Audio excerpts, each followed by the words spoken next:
Good evening, everyone. My name is Deb Turcott. I'm the principal at ORIANA Solutions and the host of the Women Not Working webinar series. We've got some familiar faces tonight, and then we've got, I think, some new faces who have joined us tonight, and I know others will be joining us over the next several minutes as we get ramped up and started with our guest speaker for this evening, Melisa Pratt. So I want to cover a couple of quick things with you. Of course, just want to remind you that we will pull up the chat feature. I'll be monitoring chat tonight as Melisa is presenting. Tonight is not interview style like so many of our other sessions, but Melisa has a great presentation prepared for you. Also want to remind you that if you have any questions, feel free to share them via chat. But I want to remind you that if you've missed any of the other sessions, we would welcome your participation by viewing them. If you want to go to YouTube and search for ORIANA Solutions, and then just look for our overlapping colorful circle logo, because there are a couple other companies out there with a similar name. And you'll see all of the previous sessions, which we've made public at this point.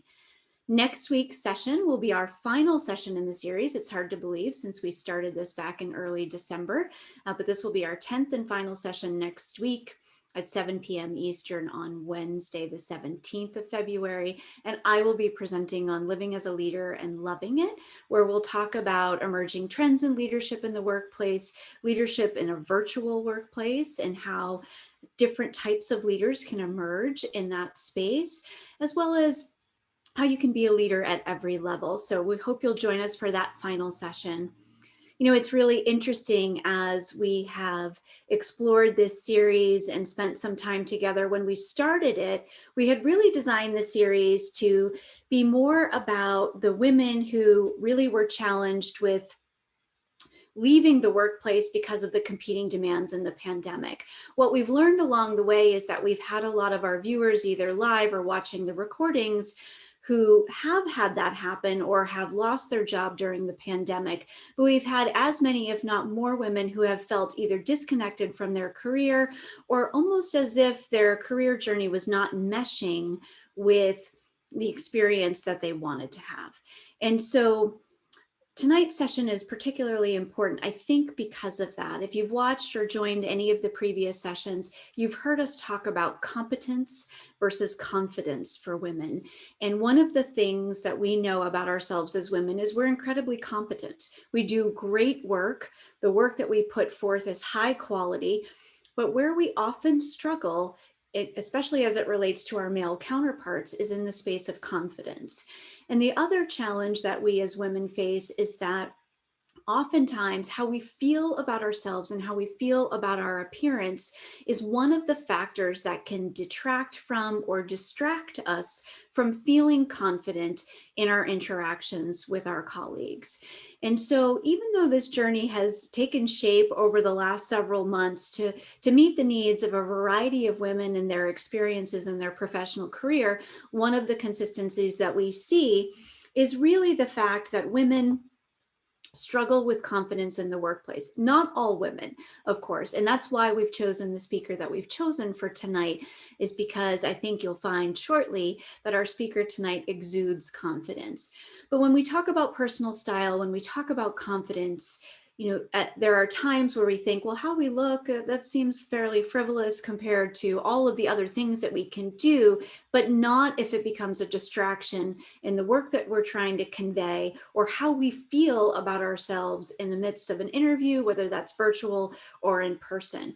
And so part of our job as speakers was to put together this outline of presentations in a particular order so you could learn all of these valuable skills or tips and techniques from all of these speakers. And tonight becomes about how you start to package that. So we've taught you many things along this journey, but we want you to feel confident when you present yourself with all of these pieces you've learned, whether it's your professional brand or communicating your value, or even as you've explored networking and relationship building through some of the sessions that we've offered. So I'm excited that this evening we have a great speaker for you, and I think she's going to turn her camera on in just a minute. But Melisa Pratt is a longtime colleague and friend, and the reason that I asked Melisa to speak tonight is because when I thought about who exudes confidence, who has created a personal sense of style that she celebrates it, and it always seems to advance the conversation that she's in, never holds her back. And so when I was at PetSmart Charities and Melisa and I were working together, I had such amazing confidence in her ability to sit with any partner. Didn't matter who they were or what they were doing, but she could sit across the table from anyone and connect them to the mission of our work, because she carried that confidence with her, and she was able to package information and articulate it in a way that there were no distractions about how she felt about herself in making that pitch happen. And that's a really important part of the work that we do. So with all of the professional attributes that she has, she's able to package it in such a way that the listener or the receiver hears all of the pieces we want them to hear because of how she communicates. And I think that's a really important lesson for us all to take from this evening's session. So Melisa, who is in charge of community relations and corporate partnerships for PetSmart Charities, has been served members of our armed forces, has been with Make-A-Wish Foundation. I mean, her resume is lengthy and really exciting, but what excites me most about tonight is how she's able to communicate with others, and how I think she's going to help you understand yourself so that you can feel confident in presenting yourself moving forward. Melisa, just want to thank you for joining us tonight. Thank you. Wow, I feel like I should have music and a tiara. I mean, be surprised I didn't wear a tiara. So should I share my screen now? Yeah, go for it. We'd love to see your screen. Hey, awesome. Perfect. Think maybe there we go. Hello, everyone. Thank you so much for joining us tonight. As Deb said, my name is Melisa Pratt, and I will be walking through some tips and techniques on building your personal confidence and style. So with that, the first rule of thumb, the first housekeeping tip that I'm going to go with is this is not formal. We are now all girlfriends. Some of you I actually know, some of you I don't. So hello, hi, how you doing? We are all now girlfriends, and this is very casual. This is a conversation between myself and you. Put your comments in the chats because I don't think I can hear you if you're talking at me. But Deb is going to be watching the comments, and she will interject as needed, and we are going to have a conversation. So with that being said, as we talk about personal style, we're going to do the fun stuff first. I feel like style and confidence are kindred spirits. It's kind of hard to have one without the other. When you see people that you're like, gosh, they have a really great style. They just know what to wear. They know how to put things together. They are not afraid to try new things. That person typically has an aura of confidence about them.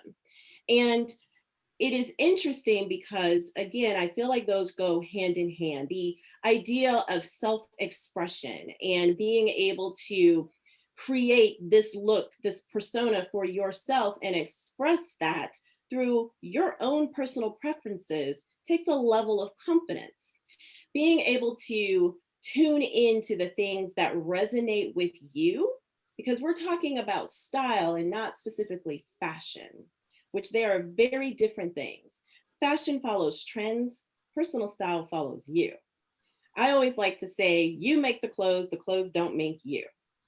And it's funny because I grew up in the Midwest, and around a lot of very Midwestern women who they cooked amazingly well.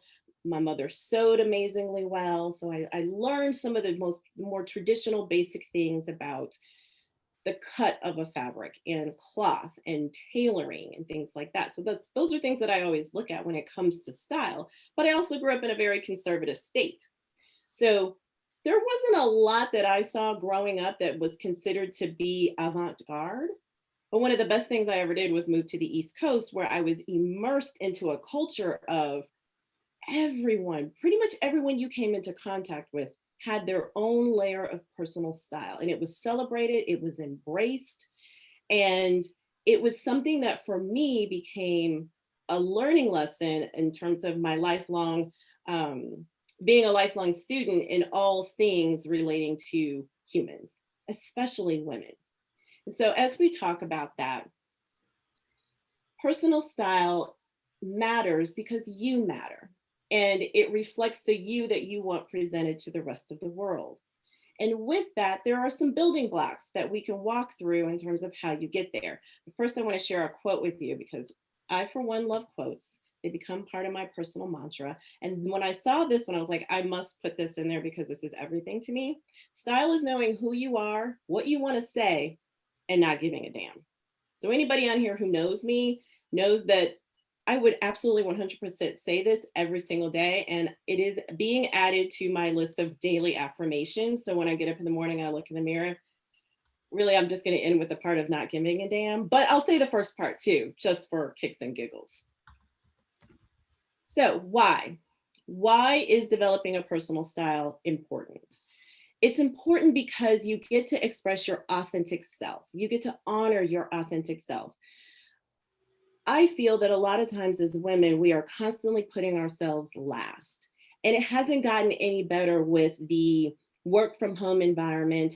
Now we are not only having competing priorities, but we have competing priorities sometimes in one 1,200 square foot space, or if you're lucky enough, 2,500 square foot space, or even if you're even lucky, you're a 5,000 square foot space. But still, it is a space that we have been confined to now for almost a year.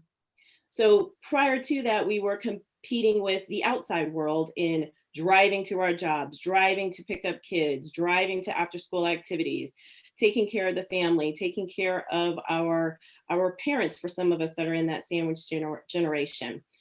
So but it was a little bit easier to get out perhaps and do some things. But now with the pandemic and the shutdown, we've seen ourselves get a little bit smaller because our space and our radius has now gotten smaller.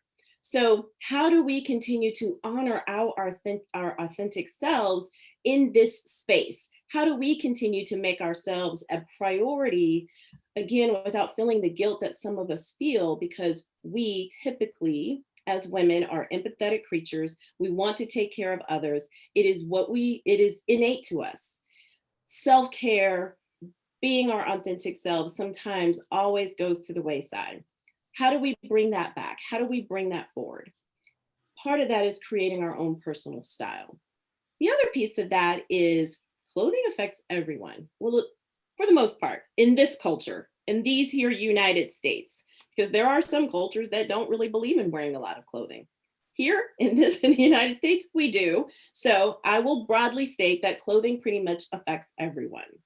And whether we like to admit it or not, it is sometimes our clothing and how we've presented ourselves that makes that first impression before we ever even utter a word.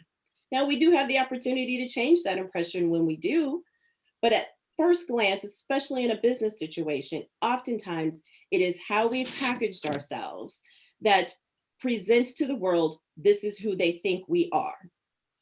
So part of that, again, is honoring our authentic selves as we start to create what our personal style mantra or persona is going to be.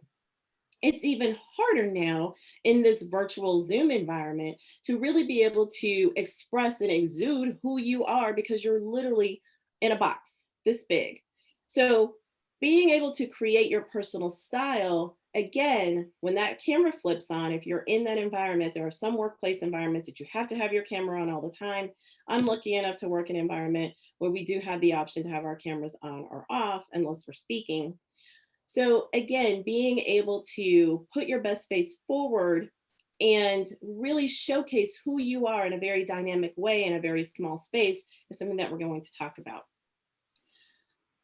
Personal style also will help to boost your self-confidence. It goes back to that old adage of when you look good, you feel good. And I am a firm believer in that. Some of that, again, we're getting to get into this a little bit later, is that self-care piece. And that's not just bubble baths and kumbayas and zen moments and candles. It gets a little, we're gonna get into a little self-work here too. But I promise it's not gonna be anything that's too painful. Hopefully no one will walk away in tears. hopefully we all will walk away feeling a little bit more bolstered about who we are and how we choose to express ourselves. Another piece of developing your personal style is about, honestly, being brave enough to take some risk, try new things. Um, if you are one of those people, and I will 100% admit that I was one of these people. Oh, I'm too tall to wear that skirt, or my arms are too big to go sleeveless. Here's what: you only have one life. If that sleeveless shirt is killer and it's cute, and you put it on and it works for you and it comes in your size and it works for you, wear that sleeveless shirt. Who cares? Who cares if your arms way back at you? Again, you make the clothes don't make you, darling. Who cares? As long as you feel good in it and you're comfortable in it, and when you walk past the mirror, you're like, oh, yeah, look at that. She's a sexy beast. Do that. Work it, own it. Now, the caveat is sometimes we can be a little overconfident. And that's where having the power of trusted friends and loved ones that will come in and help you to censor sometimes your wardrobe. Again, we're going to talk a little bit about that too. So, creating your personal style. Part of the initial catalyst, I think, in creating a personal style is what inspires you. What inspires you? What speaks to you? When you are out, or if you're like me and you have now stopped really being out a lot and you do a lot of online shopping, I will not pull up my Amazon shipping manifest because I think I might have a problem, but that's another Oprah segment that we don't have time for right now. So we'll just move on. But if you're online and you're doing a lot of online shopping, or if you are one of those people who was going out and you're shopping because you need a little retail therapy, or you see someone on TV, or if you look in a lot of magazines and you see things that resonate with you, and you're like, wow, that's a cute blouse, or that's a cute bag, or a really cute pair of shoes. And then you may look at the price tag and you're like, ouch, I can't do that. I always like to look at, how do we mix prints? How do we mix price tags?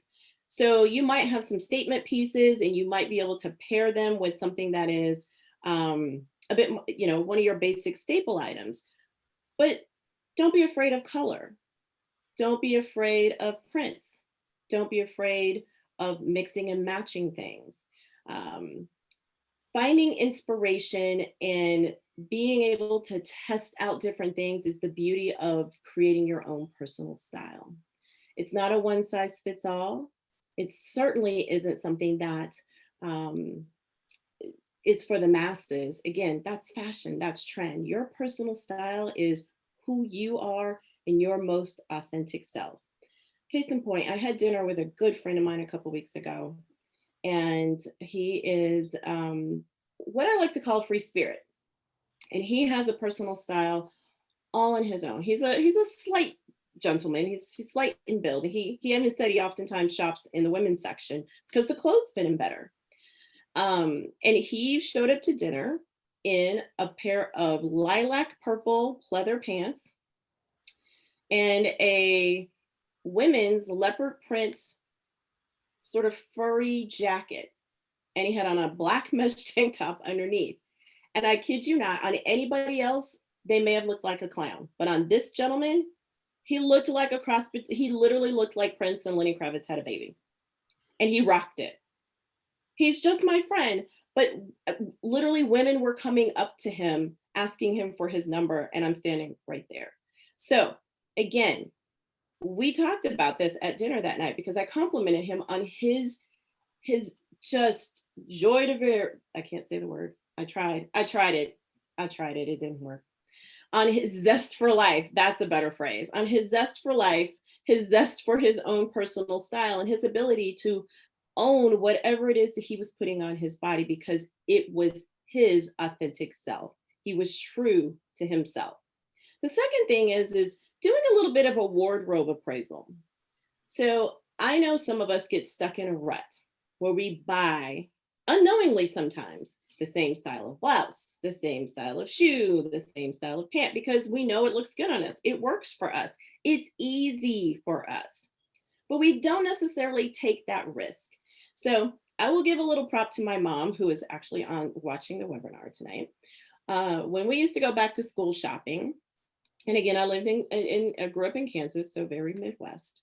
She would oftentimes pull things out and show them to me. Mom, I'm not trying that on. That's really, oh no, no. She says, don't judge a piece of clothing by the hanger that it's on. Go try it on. You never know what it's going to look like on you. So eliminating that kind of negative self-talk and saying, oh, I don't like that, or it's not going to work on me, go try it on. Even if you're one of those people who doesn't necessarily like trying clothes on in fitting rooms, and right now with COVID, I mean, hi. Most stores have a return policy, so you can try it. And then if it doesn't work, send it back. Or actually, online retailers like Amazon now have Amazon Wardrobe, where you can actually have something come to you. You can try it on before you can decide if you even want to keep it, before you're even charged for it. Stitch Fix, a lot of these clothing companies now that will curate clothing based on your preferences and your profile. That is a great way to help you build your personal style without it costing a lot of money, without it being inconvenient, because literally it will deliver right to your home and be shipped back. So a couple of different ways. Shifting your mindset. Again, we talked a little bit about that. Shifting your mindset to get away from the negative thoughts in your head of what you think you can't wear, but what might resonate with you. And if you just try a little color, try mixing a print, you might just see that it works for you. One of the greatest things I've ever been able to do is, if I wanted to try something new, put it on and just go out in it. See how people react to it. Usually strangers first, because they don't know you. They don't have an idea of what they feel like you should be wearing, like maybe your loved ones do, because I think our loved ones also kind of get in a rut of seeing us in a particular style or done up in a particular way. So when you try new things, sometimes they're a little bit shocked by it, a little bit surprised by it. And if you're not sure, sometimes that can be a little bit damaging to your ego. But with strangers, oftentimes you'll get those nods of approval, or even someone will come up to you and go, hey, I really like your blouse. It's really cute. Or you look really good today. So again, I think that the beauty of creating your personal style, it really can be a lot of fun if you allow it to be. If you open yourself up to the opportunities of creating different things. I read an article when I was doing some research for this project, and I thought that was very telling and very interesting. And one of the things that this particular woman said was, she was in Europe with her husband. They were traveling. She went into a boutique and bought a pink pair of high heels. He questioned it. Why are you buying those? You never wear pink. Why pink? She said it was when she put those shoes on and she looked at herself in the mirror that those pink shoes that looked fabulous on her gave her the courage to leave an unhappy marriage. So anyone who thinks that style or creating your personal style is a frivolous thing, I would counter and argue otherwise. It can be one of the most confidence boosting things you can do for yourself. So with that, I have a fun little video that I'd like to share with you. I will let the video explain, and then we'll come back here in a moment and we'll chat some more.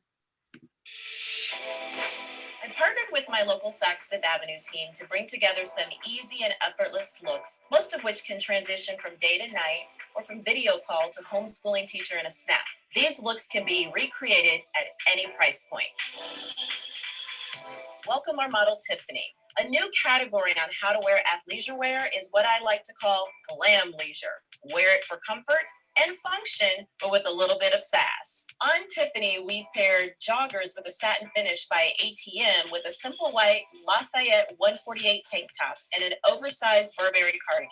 Business on the top is you can dress this up a bit more with a chunky necklace, pearls, or a statement earring, and casual comfort on the bottom. We finished this look with a shiny leopard print Christian Louboutin sneaker, keeping it fashion forward with a mix of prints and earth tones. On Kaylee, her glam leisure wear look can go from a work call to a virtual parent-teacher conference. She's sporting a pair of Derek Lam joggers with a Saint Laurent cardigan and striped tank top. This look will flatter any figure and is sporty enough to pick up groceries or meet for coffee if you should choose to go outside.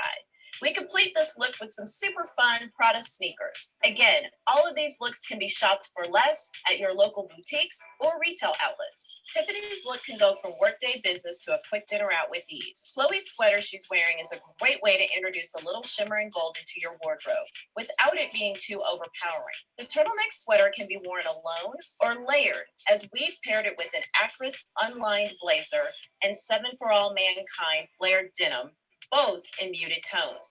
Highlighting the blush tone in the sweater, we've added a pink Gucci platform heel. Interview to date night, this outfit will span both. Kaylee's workday look is the perfect combination of class and subtle glam. This white double-breasted rotate blazer features diamond accent buttons, providing charm to this meet me in the Hamptons look. Underneath is a nod to menswear with a Bruno Cucinelli striped shirt that has crystal accents on the shirt pocket and is casual enough to help the kids with their homework after you've aced an interview. Complete this look with Bruno Cucinelli jeans, Gucci mules, and day to night, this classic style is timeless. Let's dust off those little black dresses, or better yet, let's add something new and have a date night with yourself, your partner, or even virtually. On Tiffany, we've done a wrap dress by Kobe Halperin.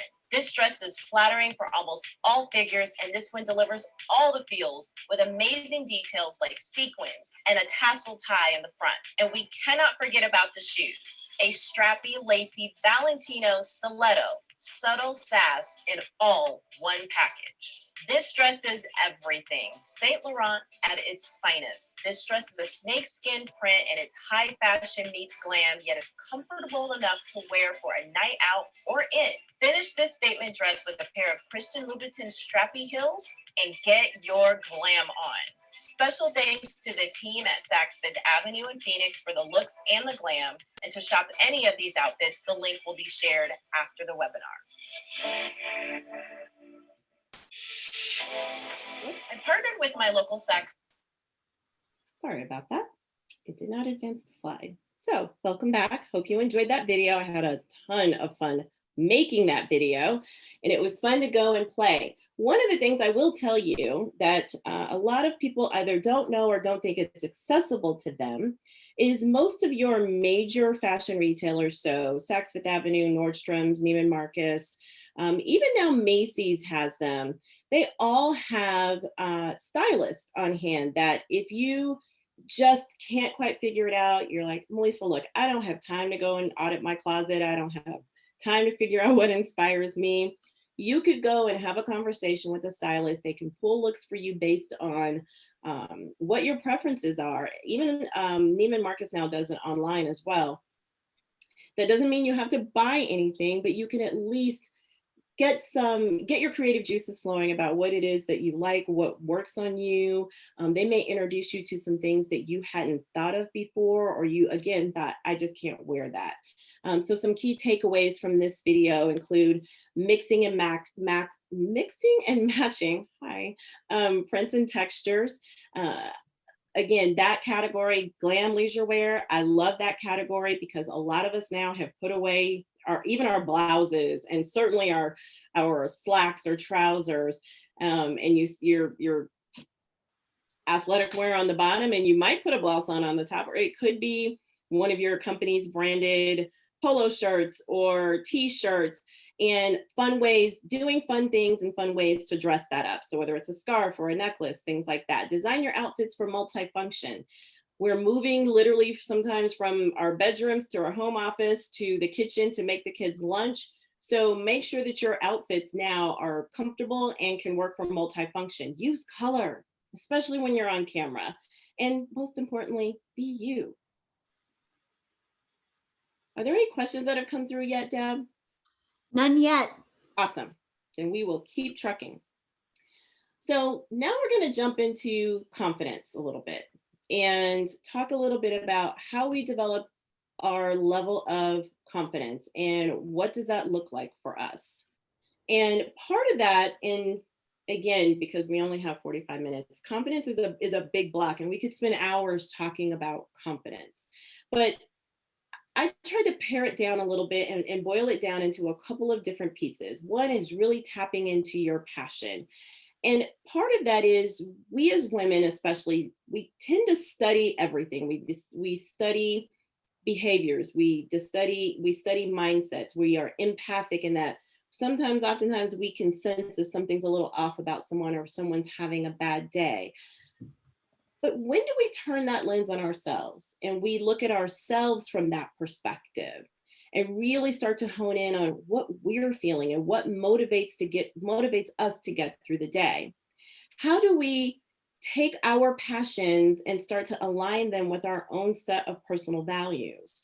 And our personal values are our core beliefs and values that are gathered from our childhood, from the learnings and interactions and experiences that we have with others, from the joyful things that happen in our lives, and sometimes the traumas that happen in our lives. Our beliefs and our core value systems are born out of that. And I think that at the end of the day, they stay with us. They are not necessarily as inflexible as I think some people would like to think that they are, but I think we also can have new core values and new belief systems that come into play.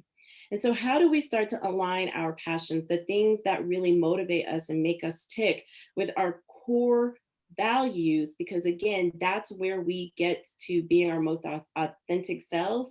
And that creates that aura of confidence that we not only have within ourselves, but that we're also presenting to other people. I have a question for the group. How many of you feel like you've gotten really, really good at faking confidence, but don't necessarily actually feel it? Curious. Talk amongst yourselves, put it in the chat. We'll talk about it if someone says anything. But I'm just curious, because I think that there are some of us, I will raise my hand proudly and say that there are some times when I don't feel my most confident, but I've developed some keen ways and some key tips and tricks on how to fake it when I don't feel my most confident, or I don't feel like I'm 100% my best.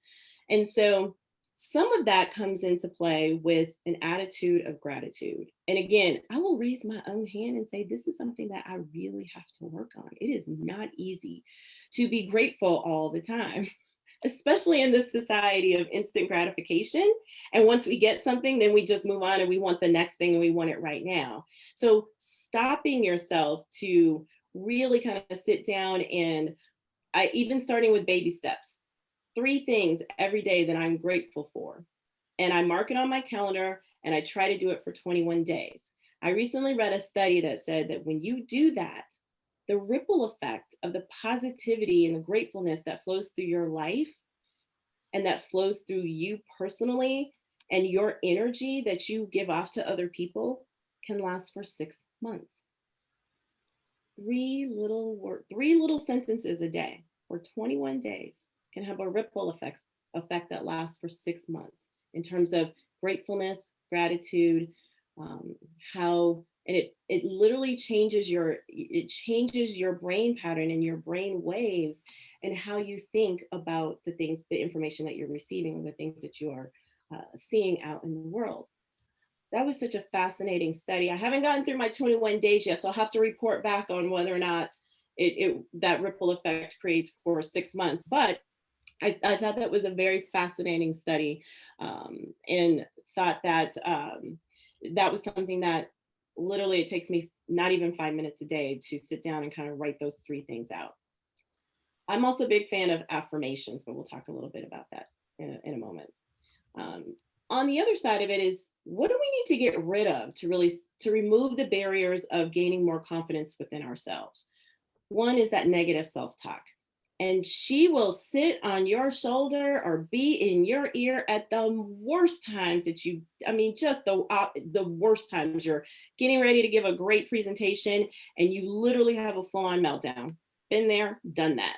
You're about to take the stage and you trip up the stage and your confidence literally depletes. And you got that negative self-talk in your head going, you can't do this, you're not worthy, you're not good enough, that's why you just tripped up the stairs. Been there, done that. It has happened. I have a good friend who is on the webinar today, and we talk about this all the time. It always seems like when you don't feel your best, that's when everybody wants to approach you. If you're in the dating scene, that typically is when you get picked up on. You go out and you are just hot to trot and you've got everything perfect. No one talks to you. You go out and you're looking, yeah, just like you should have stayed at home. That's when everybody wants to talk to you. So sometimes you just have to own it and meet people where they're at, because at that point, I think you're being your authentic self. So that's why people are attracted to the energy when you're just being who you are and you don't have all the other layers on. Comparisons, comparing yourself to other people where they're at in their life, where they're at in their career, what they're doing that you feel like you should be doing, how they look, what kind of hair they have, what kind of nails they have. Stop it. You are made you. You are only you. You are the most special you on this planet because there's only one of you. Own who that is. Own who you are, because you are beautiful, spectacular, and special. All the things. Procrastination. Guilty. Guilty. Procrastination doesn't allow for the amount of creativity that we can often bring to ourselves and boosting our own confidence. And it also creates an area of doubt because, again, you're rushing to the last minute, you're waiting to the last minute, or you just don't do it because you're talking yourself out of it. You procrastinated so long, you're like, well, why should I do that? Why should I start that business? Why should I lose 10 pounds? Why should I? I don't have time to. I don't. The whole premise behind boosting your self-confidence is being able to present the best you have at that time. And so if you're working on you, and part of that is getting rid of that procrastination, getting rid of that negative self-talk, then let's work on that. Let's do that. Dwelling on mistakes. Dwelling on mistakes can keep you literally, it's like in quicksand. You will never get out of whatever situation you are in if you are constantly focusing on the mistake that you made or the words that you didn't say. Are you one of those? I'm one of those. In an argument, I go back and I'm like, dang it, I wish I would have said this instead of nothing, or I wish I would have said it this way. Stop doing that. Leave what's in the past and figure out how you walk forward. So the next time, if you're in a heated discussion, you know, hey, I want to hold my point because I'm going to say this, and I want to say it this way so that I make sure I'm getting my point across. Making sure that we're not sitting and dwelling. Helplessness. Helplessness is another thing that will keep you wedged and keep you stuck. I don't know how to get out of this. I don't know what to do. There is always a situation or an option. There is always someone, at least maybe if for nothing else, that you can sit down and have a conversation with. And if you don't have someone like that in your life, you can call me. I'm everybody's friend. You can talk to me. I have no problems with that. So you got a friend right now. Helplessness, again, will keep you stuck. It will keep you rooted to the negativity that's in your life because you haven't done the internal work to save yourself. And that's where the hard part is. So let's talk a little bit about self-care. And again, I said that this wasn't all just about bubble baths and candlelight, but it really is about taking responsibility for your health and your wellness. Like I said, no one else is going to come save you, so you have to figure out how to save yourself. And that's where we're abolishing that helplessness. So taking responsibility for the choices that you're making in your life and how you choose to talk to yourself. Are you your own friend? There's a question. Would you be friends with you if you weren't you? There's a question. And if not, what would you change about yourself so that you would be a friend with you? We have to start taking some responsibility for who we are, how we present to the world, and more importantly, for our own happiness and our own self-fulfillment. We can't work to take care of others if we don't first take care of ourselves. And again, some people think that that just means, well, I'm just going to go out and get a massage. And for some people, that's all it takes. But for others, we got to dig a little deeper. But we don't have to do this journey alone. Engage others. Do you have a tribe? Do you have a tribe of what I like to call warrior women that you can circle yourself with, that you can rally with, that will support you, but also call you out when you need a little bit of calling out, that will hold the mirror up to you when you need that mirror held up. And sometimes you just need that friend who is just the crazy, zany, comical one because you need to laugh. And that's okay. Ask for what it is that you want and be very clear about it. There is no need, and I think a lot of times women feel like we have to explain why we are asking to have our needs met. We don't. If it's important to you and it feels good to you and it feeds your soul, never be afraid to ask for what you want.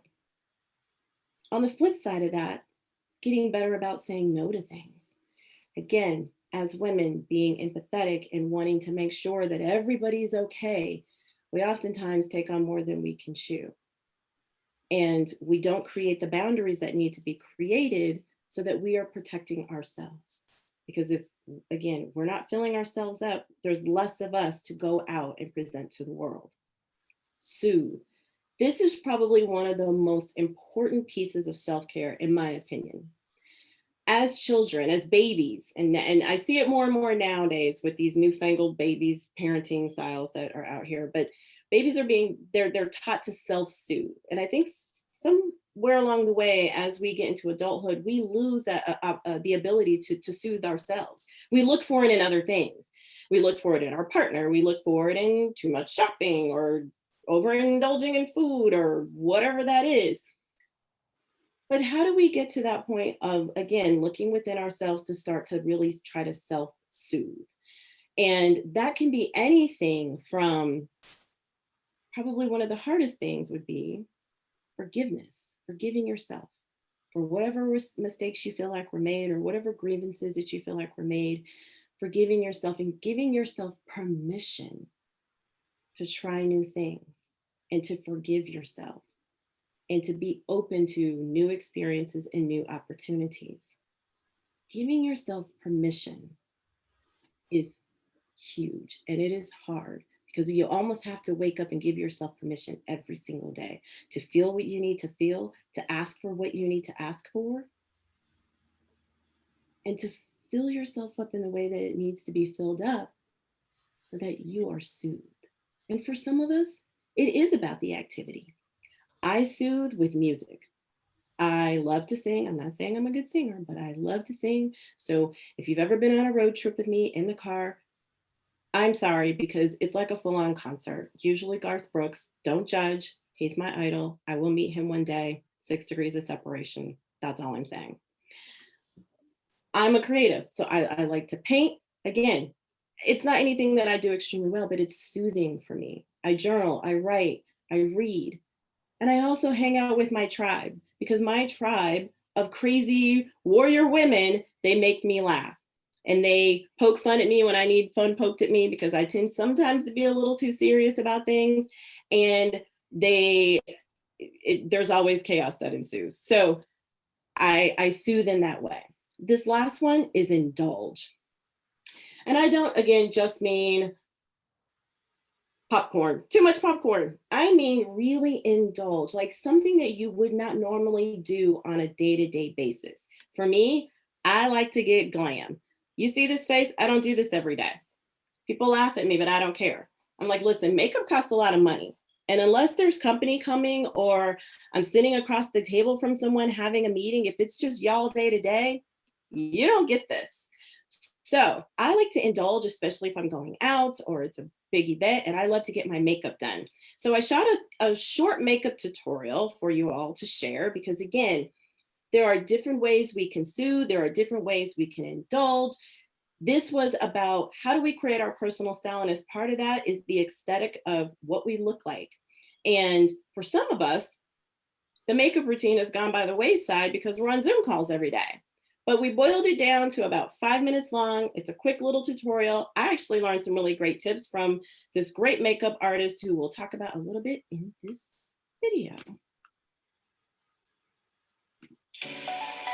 Start with clean and moisturized skin. It may also be helpful to use a primer. This will give you a silky, smooth, poreless canvas for the makeup to adhere to, making it last longer. For this simple and quick look, begin with brushing out your brows, then fill them in with your favorite brow powder. This helps to define the brows, giving your face dimension. For your foundation, Maria suggests using a matte foundation when on camera. Use the large flat surface of a beauty blender sponge to apply and then pat the foundation into your skin. Remember, less is more when trying to achieve a natural look, as you can apply your foundation in layers if you feel you need more coverage in certain areas. Pro tip, make sure to bring the foundation past your jawline so you don't get the dreaded foundation line. Concealer is a great way to remove the appearance of dark circles while giving your face a natural brightness and highlight. You can go up to 2 shades lighter than your foundation using the pointy end of your blender brush to apply. Pro tip, use the large side of the blender brush used to apply the foundation to blend the concealer. Contouring helps to remove any shadowy areas on your face, which can make some appear hollow on camera. Pro tip, contour can be 2 shades darker than your skin tone.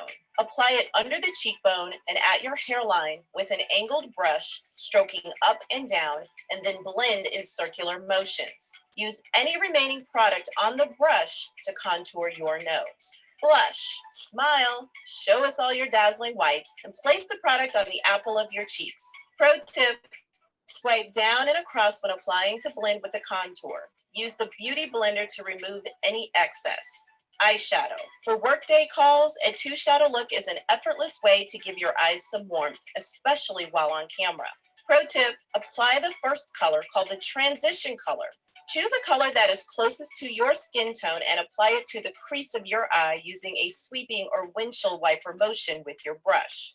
Then move on to the second color, where you can add a pop of color or a shimmer to highlight your eyes. Glide this color on using a brush, or even better, your finger. Add a little mascara, lip gloss, and a setting powder to those areas that may get a little shiny on camera. And voila, you are ready to slay all of your video conference calls for the day in as little as 10 minutes.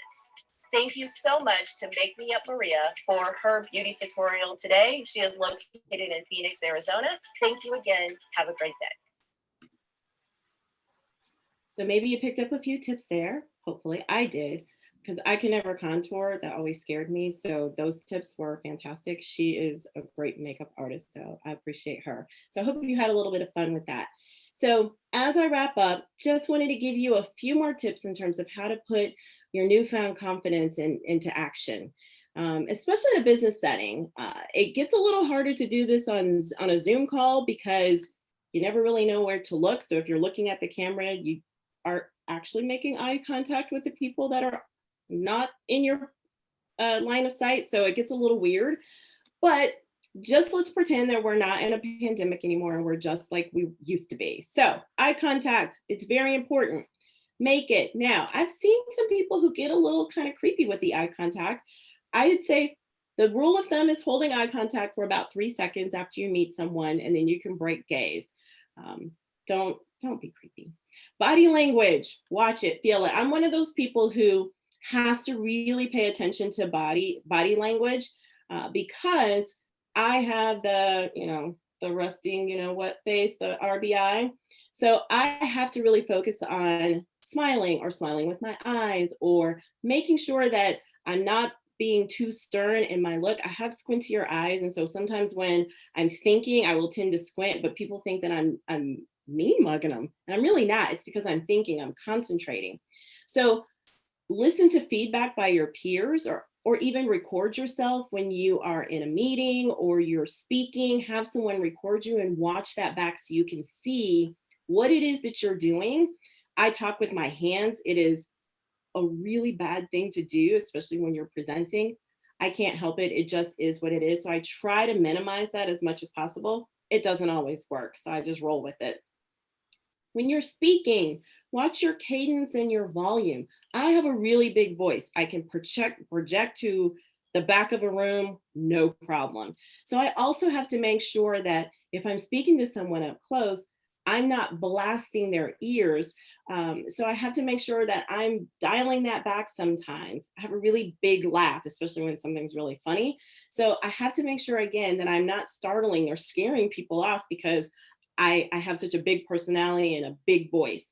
On the flip side of that, if your tone of voice is a little softer, sometimes people can discount that as being a lack of confidence, which is absolutely not true. I think some of the more quiet people actually have more of a presence, but it's oftentimes the extroverts in the room that don't necessarily see that.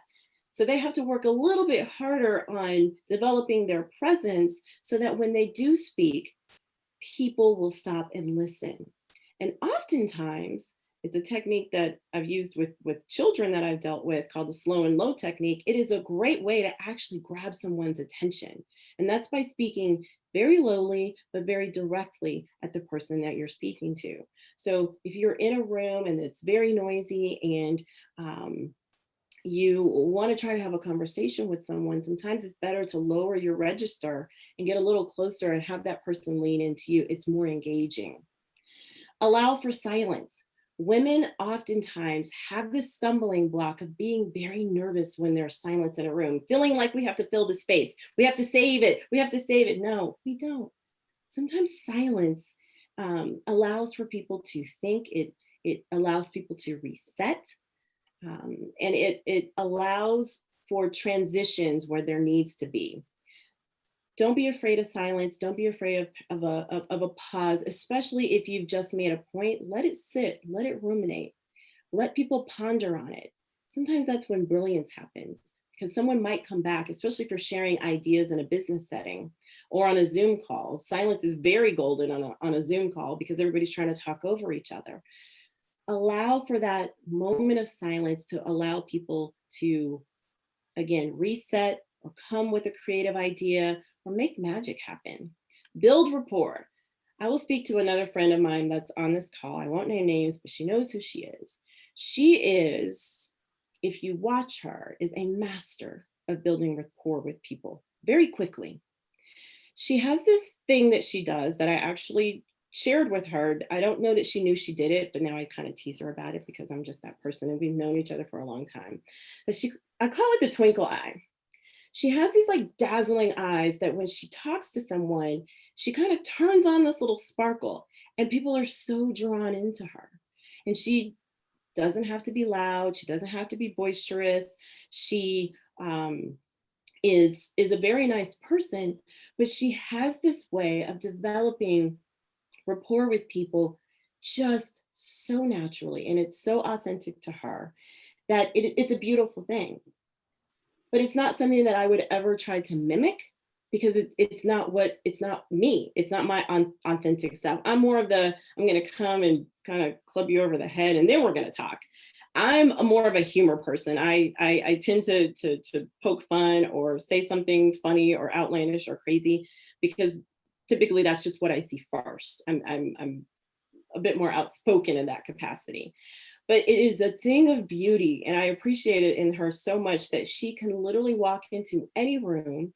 And if she decides that she wants to go and have a conversation with someone, she does it and builds this rapport with this person very, very quickly.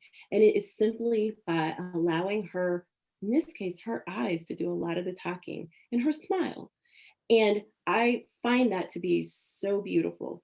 So if there are things that you see, especially when you see another person doing it well, don't be afraid to share that with them and compliment them. Those are also confidence boosters.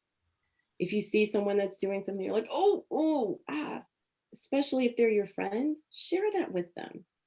That will help them get rid of perhaps a trait or something that they're doing that is reducing the confidence that they are projecting to the world. But the most important piece of this is being able to find what is comfortable for you and truly owning it.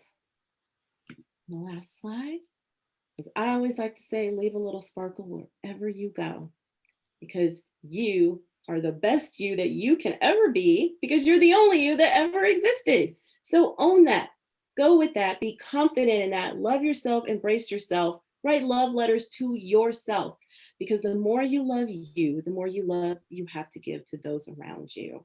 With that, I am finished, and I thank you. Thank you for your time. Deb, did we have any questions that came in at all? No, it's a great chatter that was going on in the background, especially we have some folks who really like themselves, which I think is great. So we were talking about that earlier, and I just want to thank you, Melisa. I mean, I've known Melisa and she does leave sparkle wherever she goes. Actually, I think she projects sparkle before she gets there, actually, is the way I would say it. But, it's funny, I was taking notes, which I don't usually get to do during these sessions because we're usually interviewing. And I was thinking about the themes that we've had through these sessions, which you really highlighted tonight, Melisa, being authentic, like how do you be true to yourself? We talked about that with professional brand. We talked about it with communicating your value. We talked about it in the mental health session. I mean, this is really a consistent theme about how we develop ourselves as women. And what I loved about what you said was when we are our authentic selves, we can feel more confident. And that is such a value proposition for me. And the places where I have struggled in my career have almost always been in places where I've been disconnected or in some sort of internal conflict with the work and who I am. And so acknowledging that and recognizing it, like the exercises you took us through tonight. The other one was being brave. We heard Michelle talk about this quite a bit in her session, but I love how you talked about it as it came to trying out new things to see what does fit you, so you can own that part of your style and feel confident with it. I was kind of chuckling because when you said, find strangers to help you be part of this journey with you, or see how they respond first. I'm one of 6 kids. I love my family. They're fabulous. But my sisters are not always the most empowering people on the planet for me when they comment about something of how I look. Or so sometimes it is safer to try some things with other people, or finding your friends that are those warriors like you talked about. And then the other thing that I wrote down that I really I want to reinforce, is such a great point, Melisa, was not playing those old tapes in the back of your head with the things that, you've questioned yourself on, or the failures that you've had, and reinforcing the concept of finding the people that you can lean into. And I was actually going to put you on the spot and say, can people call you if they want some advice? But you've already offered that. So I think that's great. So I mean, so many great takeaways for tonight. There was a lot of action. The videos were great. We want to say thanks to Saks Fifth Avenue and Make Me Up Maria for the great work that they did. I learned a ton. Anybody who knows me knows I'm not a makeup person. And so the fact that I've even got eyeshadow on right now is a stretch for all of you. But it's because it's important on Zoom. But the contouring, I mean, just really great things so that we don't allow how we're looking to be that distraction from feeling good about ourselves and being able to exude the confidence for all the things that we're already competent at. But sometimes that confidence is where we lack. So Melisa, again, just want to say thank you. You were fabulous. Really appreciate your time tonight. Thank you for having me. Thank you for the invitation. It was an honor. Thank you. Well, so thanks everyone for joining us. Great to have Melisa. Great to see you again this week, folks. But next week will be our last session, and we look forward to seeing you at that. And if you have any questions or can't find video links to any of the previous sessions, or want to know more about resources that we've talked about, feel free to email us at connect@orianasolutions.net, and we'll see you next week. Have a good night. Thank you. Good night.